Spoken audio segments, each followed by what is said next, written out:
Hello friends, welcome to exam B. मैं हूं Arunima, ex manager SIDBI. और आज के इस सेशन में हम देखेंगे रीजनिंग सेक्शन को। आरबीआई ग्रेड बी के लिए रीजनिंग कितना महत्वपूर्ण है, आसान है कि मुश्किल है।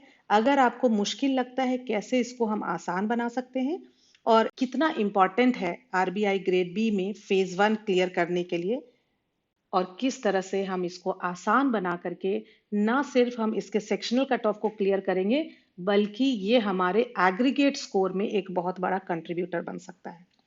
Before we start, let us quickly have a look at expert faculty of IXAM-B।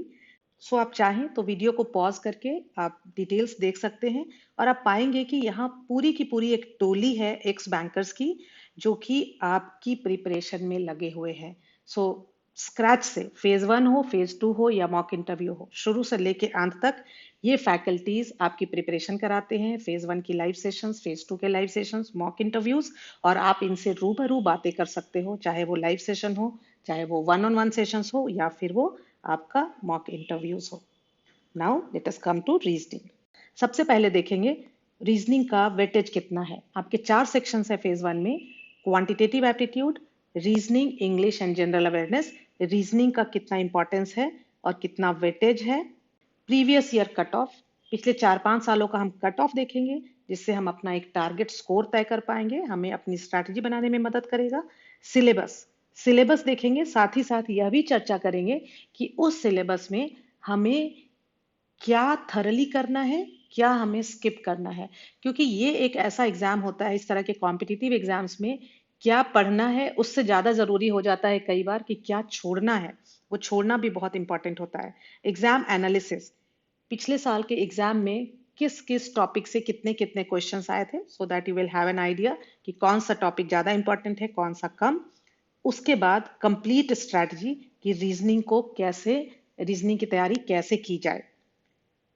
Previous year papers का उसमें बहुत बड़ा रोल हो जाता है, उसके सोर्सेस क्या होंगे, और हाई एग्जाम भी कैसे आपकी रीजनिंग प्रिपरेशन को इजी बनाता है। Okay, so let us start. So total 200 question में से 60 क्वेश्चंस आपके रीजनिंग के होते हैं, 30% वेटेज हो गया। तो आप ये समझो, जनरल अवेयरनेस के बाद जो नंबर ऑफ क्वेश्चंस हैं और जो मार्क्स हैं वो रीजनिंग के सबसे ज्यादा हैं। अगर हम लास्ट ईयर की बात करें तो लास्ट ईयर जो कट ऑफ था, जो एग्रीगेट कट ऑफ था, वो लगभग 67 मार्क्स था, 66 पॉइंट समथिंग था। और रीजनिंग का जो सेक्शनल कट ऑफ था वो 12 था। कम से कम 10 ऐसे स्टूडेंट्स को तो मैं जानती हूँ जिन्होंने 90 प्लस स्कोर किया था, मतलब उनका एग्रीगेट स्कोर 94 95 था, लेकिन उनका रीजनिंग का कट ऑफ क्लियर नहीं हुआ था। अब कौन सी गलतियां उन्होंने की थी वो हम लोग अभी डिस्कस करने वाले हैं, जब हम लोग सिलेबस और जब टॉपिक्स डिस्कस करेंगे कि आखिर उन्होंने कौन सी गलती की थी। एंड बिलीव मी, रीजनिंग अगर आप थोड़ा सा ध्यान देंगे, थोड़ा सा वक्त देंगे, रीजनिंग आपका एक ऐसा सब्जेक्ट हो सकता है जहां पे ना आपका सिर्फ सेक्शनल कट ऑफ क्लियर हो, बल्कि ये आपके एग्रीगेट में बहुत अच्छा आपको कंट्रीब्यूट कर सकता है। सो पिछले साल का अगर हम देखें एग्रीगेट, जैसा कि मैंने अभी बताया, 66.75 अनरिजर्व्ड कैटेगरी के लिए, और रीजनिंग 12 था कट ऑफ। अगर आप देखो, जनरल अवेयरनेस 16 था, रीजनिंग 12, 6 इंग्लिश, 6 क्वांट, इसको अगर आप टोटल करोगे तो ये आ जाएगा 40। तो ये जो गैप है 40 और 66.75 का, ये आपको अपने स्ट्रॉन्ग सब्जेक्ट से फिल करना चाहिए। और रीजनिंग आपका वो सब्जेक्ट हो सकता है, जनरल अवेयरनेस भी हो सकता है। अब देख, आपको अपने स्ट्रॉन्ग सब्जेक्ट से लाना है। सी, लास्ट ईयर जितने लोगों का, जो मैंने एग्जाम्पल दिया कि जिनका एग्रीगेट 90 से ज्यादा था, जबकि कट ऑफ 66.75 था, लेकिन रीजनिंग में लेस देन 12 था, ठीक है, जबकि रीजनिंग का कट ऑफ 12 था, तो वो पास नहीं हो पाए। फेज 1 उनका क्वालिफाई नहीं हुआ, 90 प्लस था लेकिन फिर भी नहीं हुआ, क्योंकि रीजनिंग में वो फेल हो गए। लेकिन जब कट ऑफ आया और उन स्टूडेंट्स से मैंने बात की और उनसे मैंने पूछा कि आप ये बताओ, क्या उन 60 क्वेश्चंस में 12 क्वेश्चन ऐसे नहीं थे जो आप कर सकते थे, डुएबल थे? और उनका जवाब था, करा जा सकता था। क्यों नहीं हो पाया? क्योंकि पैनिक क्रिएट हो गया। अब शुरू के 10-15 क्वेश्चन उनको ऐसे लगे, 10 क्वेश्चन तक उनको कोई भी क्वेश्चन नहीं कर पा रहे थे वो। अब पैनिक क्रिएट हुआ और उनको लगा कि उनका एग्जाम उनके हाथ से गया। जबकि अगर हम पीछे मुड़ के देखें, क्या उस समय करना चाहिए था एग्जामिनेशन हॉल में? 10 क्वेश्चन नहीं हुआ है, लेकिन 50 अभी भी है। 50 में से चुनते हैं। सबसे पहला थॉट क्या आना चाहिए था उस वक्त स्टूडेंट के मन में कि टफ पेपर है, सबका टफ टफ होगा, मुझे पैनिक क्रिएट नहीं करना है और आराम से कट ऑफ लो जाएगी। आराम से उस 60 में से 20-25 क्वेश्चन तो ऐसे निकाले जा सकते थे जो कि आप कर सकते थे अगर आपने तैयारी की होगी। तो अगर आपने नहीं तैयारी की है, हल्का फल्का पढ़ा है, कुछ ऊपर ऊपर पढ़ लिया, प्रैक्टिस नहीं किया, तब तो नहीं करेंगे। दूसरी गलती अभी मैं सिलेबस डिस्कस करते हुए करूंगी। जो पहली गलती तो ये हो गया कि पैनिक क्रिएट हो गया एग्जामिनेशन हॉल में, आप उस स्ट्रेस को हैंडल नहीं कर पाए। दूसरी गलती हम डिस्कस करेंगे सिलेबस डिस्कस करते हुए। ठीक है। तो पिछले साल 66.75 था। उसके पिछले 2013 से लेकर 2019 तक का देखें तो आप कट ऑफ देखोगे 126, 104, 88.50, 98.50, 78, 105, 122। और रीजनिंग का देखें 27, 24, 15, 15, 11, 15, 15। तो अब जो ये फ्लक्चुएशन है 126 है, कहीं 78 है। क्यों? क्योंकि ये difficulty level of the paper, अगर आसान है तो कट ऑफ ऊपर जाएगी, डिफिकल्ट है तो नीचे आएगी। सो आपको हर तरह के पेपर के लिए तैयार होना चाहिए। ठीक है। सिलेबस की अगर हम बात करें तो नंबर ऑफ चैप्टर्स कम है रीजनिंग में, अगर हम दूसरे सब्जेक्ट से कंपेयर करते हैं। और यहाँ पे मेरा ये सजेशन होगा कि आप एक एक करके सारे चैप्टर्स को कर लें। ठीक है। अब अगर आपको लगता है कि आप सारे चैप्टर्स नहीं कर सकते, तो कुछ चैप्टर्स आप छोड़ना चाहते हैं, तो कौन से चैप्टर्स आप अफोर्ड कर सकते हैं छोड़ना, कौन से नहीं, वो हम लोग देख लेते हैं। अब देखो यहाँ पे कॉमन सेंस रीजनिंग है। सबसे पहला कॉमन सेंस रीजनिंग में जितने भी आपके सीरीज हो गए, कैप बिटवीन लेटर्स नंबर्स हो गए, लेटर सिंबल नंबर अरेंजमेंट हो गया, डायरेक्शन वाले क्वेश्चंस हो गए, रैंकिंग सीरीज, ये सारे आ गए आपके कॉमन सेंस रीजनिंग में। जो कि अगर आपके पास बहुत सारा वक्त रहे तो as the name suggest common sense से सॉल्व हो सकते हैं। लेकिन वहां पे आपके पास टाइम कम है और बाकी जो आपके कॉम्पिटिटर्स हैं उन्होंने काफी ट्रिक्स सीख रखी है, प्रैक्टिस कर रखी है। तो इसीलिए इवन कॉमन सेंस रीजनिंग के लिए आपको वो ट्रिक्स पता होने चाहिए कि कैसे आप बहुत फास्ट कर पाओगे, और साथ में प्रैक्टिस होनी चाहिए ताकि आप कोई गफलत ना कर दे। क्योंकि रीजनिंग में आपको मिस्टेक्स अवॉइड करने हैं, केयरलेस मिस्टेक्स बहुत होते हैं, और वो तभी होंगे जब आप बहुत प्रैक्टिस करोगे। जब आप प्रैक्टिस करते हो तो फिर नए नए तरीके आपको खुद ही समझ में आने लगते हैं कि अच्छा इस तरह से किया जाए तो गलतियां कम होगी, स्पीड बढ़ेगी, एक्यूरेसी ज्यादा होगी। कोडिंग डिकोडिंग अगेन एक बारी, यहाँ पे जो चैप्टर्स हैं जैसे कि कॉमन सेंस रीजनिंग हो गया, मैं इसको ऐसा कर देती हूँ, common sense reasoning, coding decoding, inequalities, syllogisms, input output, और साथ में ये इतने सारे, ये जो चैप्टर्स हैं ये आपके ऐसे चैप्टर्स हैं कि अगर आपने इसको एक बार सीख लिया, एक दिन आप बैठ गए कि चलो आज मुझे ना इनपुट आउटपुट सीखना है, तो ये बहुत 3-4 घंटे का काम है। एक बार बात समझ में आ गई, उसके बाद अब आप प्रैक्टिस करते रहें। रीजनिंग की ब्यूटी ये भी है कि एक बार आप सीख जाते हैं तो आपके कंधे पे बहुत बोझ नहीं रहता कि आपको याद रखना है, कुछ डेटा याद रखना है या कोई चीज याद रखनी है। आपको एक बार बात समझ में आ गई, अब आप प्रैक्टिस करके सिर्फ दो चीजें अचीव करते हो, अपनी स्पीड बढ़ाते हो और अपनी एक्यूरेसी बढ़ाते हो। ठीक है। गलतियां कम हो और आप जल्द सॉल्व कर पाए। तो ये तो आपको कर ही लेना है क्योंकि इसमें बहुत कम टाइम में ये सारे टॉपिक्स को आप मास्टर कर सकते हैं। अब आते हैं हम ब्लड रिलेशंस, सीटिंग अरेंजमेंट और पजल्स। ये तीनों को हम क्लब कर सकते हैं। ये तीनों जो चैप्टर हैं इसमें सबसे पहले आप ब्लड रिलेशन सीखते हैं, अपना अलोन, फिर सिटिंग अरेंजमेंट सीखते हैं और पजल सीखते हैं। और फिर उसके बाद जब आप तीनों को समझ लेते हैं, सीख लेते हैं, तो अब आपको जो क्वेश्चंस हैं वो कॉम्बिनेशन में मिलते हैं एग्जाम में। हो सकता है ब्लड रिलेशन और सिटिंग अरेंजमेंट दोनों इन्वॉल्व हो आपके क्वेश्चन में, या ब्लड रिलेशन पजल हो, या फिर तीनों हो, या फिर सिर्फ सीटिंग अरेंजमेंट पजल हो, वो कैसे भी हो सकता है। इसीलिए आपको जरूरी है कि पहले ब्लड रिलेशन अच्छे से समझ लें, सीटिंग अरेंजमेंट समझ लें, पजल समझ लें, और उसके बाद हमेशा ये वाला जो ग्रुप है इससे बहुत ज्यादा क्वेश्चन पूछे जाते हैं। तो इसके लिए आपको हर दिन, इसके लिए मैंने आपको बता दिया एक एक करके इन चैप्टर्स को आप मास्टर करें। ये वाला जो सेकंड ग्रुप है, ग्रुप 2, ग्रुप 1 था ये जो ग्रुप 2 है, इसके लिए आप हर दिन 1 घंटा जरूर निकालें। स्टार्ट करें इजी लेवल से, आप देखोगे कि ग्रेजुअली अपने आप मॉडरेट करने लगे और फिर डिफिकल्ट भी करने लगे। बहुत ज्यादा डिफिकल्ट पजल एग्जाम में आ जाए आपको स्किप करना है, लेकिन प्रैक्टिस करते समय आपको सीखना है अब आपका सवाल होगा कि सीखना क्यों है जब हमें एग्जाम में करना नहीं है। सीखना इसीलिए है ताकि एक तो फायदा ये होता है कि जब आप डिफिकल्ट लेवल पजल करते हो तो उस पजल को करने के प्रोसेस में, सीखने के प्रोसेस में बहुत सारे तरीके सीख जाते हो जो कि आपको easy level, moderate level puzzle को सॉल्व करने में मदद करता है। दूसरा फायदा ये होता है कि एग्जामिनेशन में जस्ट आपने एक ग्लांस दिया क्वेश्चन को और आपको समझ में आ जाता है कि भाई ये पजल तो मैं कर लूंगा, लेकिन मुझे इसमें लगने वाले हैं 13 मिनट, 14 मिनट, तो आप फटाफट उसको स्किप कर सकते हैं। So practice is the key here. Data sufficiency के क्वेश्चंस के लिए आपको अलग से कोई चैप्टर पढ़ने की नहीं जरूरत है, ये जो सारे चैप्टर्स हैं इसी में से कहीं से आएगा। सो प्रैक्टिस, यहाँ पे भी सिर्फ डेटा सफिशिएंसी के क्वेश्चंस आप प्रैक्टिस करें। और ग्रुप 3 में आ गया आपका एनालिटिकल रीजनिंग। इसके क्वेश्चंस आप कभी ना छोड़ें। 10 to 15 क्वेश्चंस जरूर आते हैं एनालिटिकल रीजनिंग के, और ये क्वेश्चंस ऐसे हैं कि थोड़ी सी आपने प्रैक्टिस की हुई है, फटाफट से पढ़ा स्टेटमेंट और आंसर किया, सो बहुत कम टाइम में आप 10 से 15 क्वेश्चंस कर पाएंगे और यहाँ जो टाइम बचेगा उसको आप पजल में लगा सकते हैं।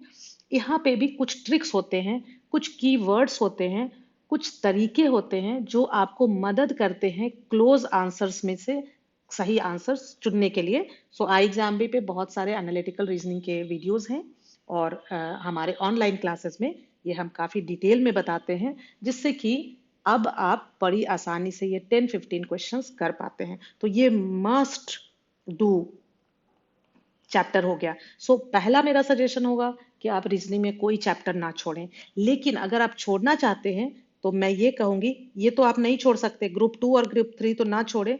ग्रुप 1 में कोई, क्योंकि ग्रुप 1 में जो सारे टॉपिक्स हैं वो एक दूसरे से रिलेटेड नहीं है, स्टैंड अलोन टॉपिक्स हैं। यहाँ पे ऐसा ना करें, जैसे जैसे मैंने बोला था कि कुछ स्टूडेंट्स ने क्या मिस्टेक की, उनसे पिछले साल रिवर्स सिलॉक्स आया था। उन्होंने बोला कि मैंने सिलॉक्स में सब कुछ किया था, बस रिवर्स सिलॉक्स नहीं किया, और वही आ गया, तो वो उनके जो भी 4-5 क्वेश्चंस थे वो रह गए। अब बताओ, तो इससे हमने क्या सीखा कि जो चैप्टर आप करो थरली करो। अब सिलॉक्स में जितना है उतना पूरा करिए ना, रिवर्स क्यों छोड़ दिया आपने मन से। जो हमने, अब जब आई एग्जाम के डैशबोर्ड पे आप देखोगे कि वही चीजें आपको बताई गई हैं वीडियो फॉर्म में, क्वेश्चन फॉर्म में, पीडीएफ फॉर्म में, जो बहुत जरूरी है। अब उसमें से आप फिर और कटौती ना करें, ठीक है। और अगर छोड़ना है, अगर आप छोड़ना चाहते हो तो कोई इनपुट आउटपुट पूरा का पूरा छोड़ दो। बट पहला सजेशन होगा कि आप ना छोड़े, 60 मार्क्स आते हैं। लेकिन अगर आप ऐसा कर रहे हो कि इनपुट आउटपुट थोड़ा थोड़ा किया, सिलॉग्स थोड़ा थोड़ा किया, इनइक्वालिटी थोड़ा थोड़ा किया, नहीं, उससे अच्छा है कि आप एक पूरा छोड़ दो और जिसको कर रहे हो उसको थरली करो। सो अगर हम लास्ट ईयर की बात करें, puzzle and seating arrangement 23, reverse syllogisms 5, coding decoding 5, reverse inequalities 5, data sufficiency 4, analytical reasoning 12 and miscellaneous 4, जिसमें कि ब्लड रिलेशंस, डायरेक्शन सेंस के क्वेश्चंस थे। अब देखो आप, यहाँ पे सिलॉक्स भी रिवर्स आ गया, इनइक्वालिटीज भी रिवर्स आ गया। बहुत सारे स्टूडेंट्स जिन्होंने पूरा सिलॉक्स किया बहुत अच्छी तरह से, इनइक्वालिटीज बहुत अच्छे से किया, सिलॉक्स नहीं, रिवर्स नहीं किया। अब अगर वो रिवर्स कर लिए होते तो ये 10 क्वेश्चंस तो उनके हाथ में था ना, क्योंकि ये दोनों चैप्टर आसान है, बहुत मुश्किल चैप्टर्स नहीं है। लेकिन चूंकि रिवर्स आ गया, ये 10 मार्क्स उनके हाथ से चले गए। और उस समय जो एग्जाम का स्ट्रेस होता है उसमें थोड़ा सा हैंडल करना मुश्किल होता है। तो तैयारी आपको क्या करना है, जो भी चैप्टर को करें थरली करें, और वहां पे एक घबराहट की अवस्था में ना जाएं। जैसा भी पेपर हो, आप रिएक्ट ना करें, आप रिस्पॉन्ड करें। हमेशा कोई भी चैलेंजिंग सिचुएशन में आपको रिस्पॉन्ड करना चाहिए, ठीक है। सो अब देखते हैं कि आपकी रीजनिंग की स्ट्रैटेजी क्या होनी चाहिए।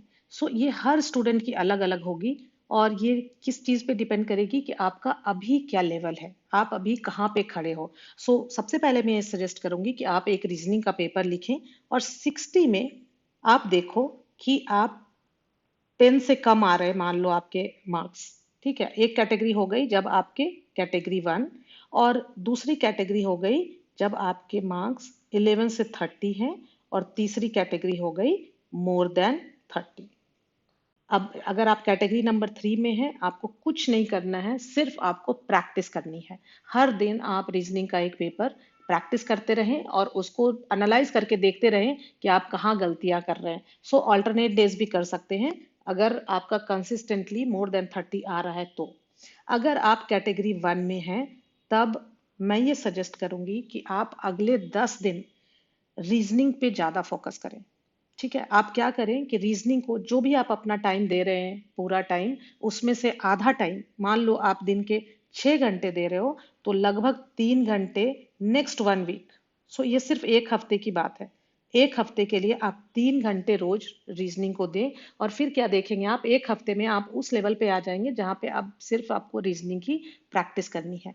हाँ, आपको ये सोच के बैठना है कि आज मैं सिलॉक्स लेके बैठा हूँ, मुझे सिलॉक्स सीखना है। एक बार सीख जाएंगे फिर सिर्फ प्रैक्टिस करना है। रीजनिंग की ये ब्यूटी है। अगर आप कैटेगरी नंबर 2 में हैं, तब आपको ये देखना है, तब जरूर ऐसा होगा कि आप सिलॉक्स बहुत में पक्के हैं, लेकिन आप इनइक्वलिटीज में कुछ गलती कर दे रहे हैं, या इनपुट आउटपुट में बहुत अच्छे हैं, कोडिंग डिकोडिंग में कुछ गलती कर दे रहे हैं। तो अब आपको पकड़ना है कि अभी आप कौन से टॉपिक में गलती कर रहे हैं, उस टॉपिक को फिर से रिविजिट करना है, बेसिक कॉन्सेप्ट्स देखने हैं, और फिर आगे बढ़ना है।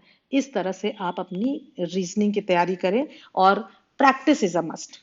प्रैक्टिस से ही पता चलेगा, क्योंकि कई बार हम ये गलती करते हैं, हमें लगता है हमें तो आ गया, हमें तरीका आ गया, लेकिन सिर्फ तरीका आना is not enough. You need to practise so that आप अपनी स्पीड और एक्यूरेसी को बढ़ा सकें। टेस्ट्स का यहाँ पे बहुत ही इंपॉर्टेंट रोल होगा। सो अब आपने सिलेबस देख लिया, एग्जाम एनालिसिस देख लिया, अब मेमोरी बेस्ड पेपर, आपने कट ऑफ भी देख लिया, अब आपके पास 2016 का पेपर भी है और कट ऑफ भी है। सो ये जो मेमोरी बेस्ड पेपर हैं, you need to take test. ये 6 साल का पेपर आपको आई एग्जाम बी पे मिल जाएगा, आई एग्जाम बी वेबसाइट पे। ये 6 पेपर मैं कहूंगी आपको लिखना चाहिए, और इसको रिलेट करना चाहिए उस साल का जो कट ऑफ था, एग्रीगेट और साथ ही साथ रीजनिंग का। ये बहुत ज्यादा हेल्प करेगा। और आप ऐसा करें, अगर आपको लगता है जैसे मोर देन 30, अगर आप कैटेगरी 3 में हो, तब तो आप सीधा सारा टेस्ट लिखना शुरू कर दो। लेकिन अगर आप कैटेगरी 1 या 2 में हो, तो अभी आप एक टेस्ट लिखोगे, फिर थोड़ी आप तैयारी करोगे हफ्ता, एक 1 वीक, उसके बाद फिर लिखोगे, है ना, ताकि आपको समझ में आए कि इस 1 वीक में आपने क्या सीखा। लेकिन ये पूरे 6 के 6 मेमोरी बेस्ड पेपर आपको जरूर जरूर लिखने हैं। मेमोरी बेस्ड के अलावा आपको मॉक टेस्ट्स भी मिल जाते हैं आई एग्जाम भी वेबसाइट पे, और फ्री ऑफ कॉस्ट है। इसके लिए आपको कुछ भी पे करने की ज़रूरत नहीं है। बहुत बहुत सारे स्टूडेंट्स का हमें फीडबैक आता है कि बिल्कुल रियल एग्जाम की तरह ये टेस्ट्स हैं, तो आप जरूर लिखें। सो आई एग्जाम भी कैसे मदद करता है आपकी रीजनिंग को इम्प्रूव करने में। So for a beginner, even if you are a beginner, शुरू से बिल्कुल बेसिक से, जो कि जिसको कि रीजनिंग के बारे में बिल्कुल कुछ भी नॉलेज नहीं है, उनको भी ध्यान रखते हुए हम लोगों ने अपने कोर्स को क्यूरेट किया है, और उसमें स्मॉल स्मॉल वीडियोस आपके मिलेंगे, पूरे कॉन्सेप्चुअल। और हम ये सजेस्ट करते हैं कि आपके, अगर आपके कॉन्सेप्ट क्लियर हैं, मान लो आपके सिलॉक्स के कॉन्सेप्ट क्लियर हैं, तो फिर आप उनको स्किप करो और फिर सीधा आ जाओ आप प्रैक्टिस टेस्ट पे। सबसे पहले वीडियोस, कॉन्सेप्ट चेक क्वेश्चंस, फिर chapter test. Again chapter test में भी easy level, moderate level, difficult level, फिर आते हैं आपके असाइनमेंट्स, क्योंकि हमें मालूम है कि रीजनिंग में प्रैक्टिस बहुत ज्यादा इंपॉर्टेंट है। Hundreds of questions you will get for each topic to practise. And then आती है बारी सेक्शन टेस्ट की, और फिर मॉक टेस्ट। इस तरह से सिलसिलेवार ढंग से आप तैयारी करते हैं। प्लस आपकी डेली लाइव क्लासेस होती हैं, जिसमें आप हर सब्जेक्ट की फैकल्टी से आप मिलते हो, और इस तरह से आप इम्प्रूव करते हो अपना स्कोर, और बहुत जल्दी आप कर सकते हो, क्योंकि यहाँ पे तरीका वही है, एक सिस्टमेटिक मैनर में, एक डिसिप्लिन्ड वे में तैयारी करना। If you need guidance for your preparation, I exam B के ऑनलाइन कोर्सेज हैं आरबीआई ग्रेड बी के लिए, और अगर आप आज एनरोल करते हो, इस कोड को यूज करके आप 50% of, you will get the benefit of 50% of. Code है RBI 50। और कोई भी जानकारी आपको लेनी हो आरबीआई या फिर और जो भी गवर्नमेंट एग्जाम्स होते हैं उनके विषय में, आप इस नंबर पे हमें कॉल कर सकते हैं 9205524028, या फिर hello@iexambee.com पे लिख सकते हैं। Thank you friends, thanks for watching.